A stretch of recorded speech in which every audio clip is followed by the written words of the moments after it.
खरं तर माननीय चिखलीकर साहेब हे कुठल्या परिस्थितीमध्ये ते महायुतीचा एक घटक आहेत आणि निवडणुकीच्या तोंडावरती जे सीट शेअरिंग झाल्या त्यामध्ये आदरणीय देवेंद्र फडणवीस साहेबांच्या सांगण्यावरूनच साहेब हे राष्ट्रवादीचे उमेदवार म्हणून भारतीय लोहा कंधारमध्ये उभे राहिले आणि प्रचंड बहुमताने ते त्या ठिकाणी निवडून आले.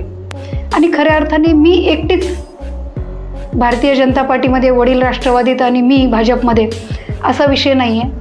फडणवीसांच्या सांगण्यावरूनच प्रतापराव पाटील चिखलीकर राष्ट्रवादीत गेल्याचे भाजपच्या बड्या नेत्याने सांगितले आहे. भाजपकडून 2019 मध्ये लोकसभा निवडणूक लढवताना प्रतापराव पाटील चिखलीकर यांनी अशोकराव चव्हाण यांचा पराभव करत खासदार झाले होते. मात्र 2024च्या लोकसभा निवडणुकीत त्यांना पराभव स्वीकारावा लागला होता. त्यानंतर 2024च्या विधानसभा निवडणुकीपूर्वी चिखलीकर यांनी राष्ट्रवादी काँग्रेस अजित पवार गटात प्रवेश करत लोहा कंधार मतदारसंघातून निवडणूक लढवत विजय मिळवला होता. त्यानंतर त्यांच्या राष्ट्रवादी काँग्रेस प्रवेशावरून वेगवेगळे आरोप प्रत्यारोप केले जात आहेत.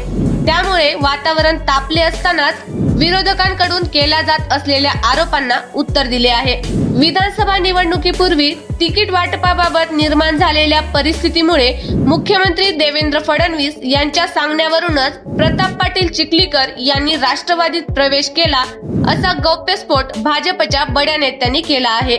चिखलीकर यांच्या राष्ट्रवादी काँग्रेस प्रवेशाबाबत भाजपमध्ये नव्याने आलेल्या नेते मंडळींकडून टीका केली जात आहे. पण अशा स्वरूपाच्या टीका टिप्पणीमुळे मला काहीच फरक पडत नाही असा टोला यावेळी प्रसार माध्यमांशी बोलताना राज्य महिला आघाडीच्या उपाध्यक्षा प्रणिताताई चिखलीकर यांनी लगावला. प्रणिता या प्रतापराव पाटील चिखलीकर यांच्या कन्या आहेत. त्यांच्या वडिलांनी पक्ष सोडला असला तरी त्या भाजपमध्ये सक्रिय आहेत. 4 महिन्यापूर्वी झालेल्या विधानसभा निवडणुकीपूर्वी तिकीट वाटपाबाबतची जी परिस्थिती निर्माण झाली होती त्यानंतर भाजप नेते देवेंद्र फडणवीस यांनीच प्रतापराव पाटील चिखलीकर यांना राष्ट्रवादी काँग्रेसमध्ये प्रवेश करण्यास सांगितले होते. लोहा कंधारची जागा राष्ट्रवादीच्या वाट्याला जाणार होती, त्यामुळे दुसरा पर्यायच नव्हता असेही प्रणिता चिखलीकर म्हणाल्या.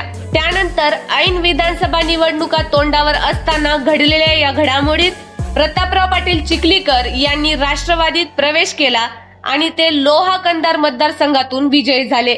या निवडणुकीत त्यांनी त्यांच्या भगिनी आशा शिंदे यांचा पराभव केला होता. यावेळी अनेक राजकीय तडजोडी स्वीकाराव्या लागल्या असल्याचे त्यांनी सांगितले. मला पण भाजपमध्ये राहण्याचा सल्ला मुख्यमंत्री देवेंद्र फडणवीस यांनी दिला.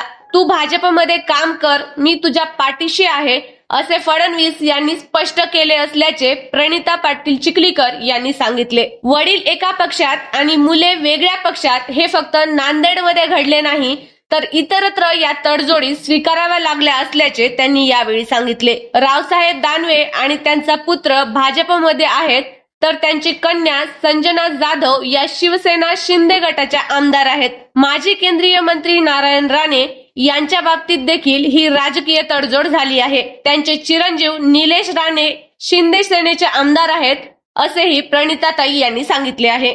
त्यामुळे गेल्या काही दिवसापासून नव्याने भाजपमध्ये आलेले माझ्यावर काय टीका करतात याकडे मी लक्ष देत नाही असेही त्या यावेळी म्हणाल्या.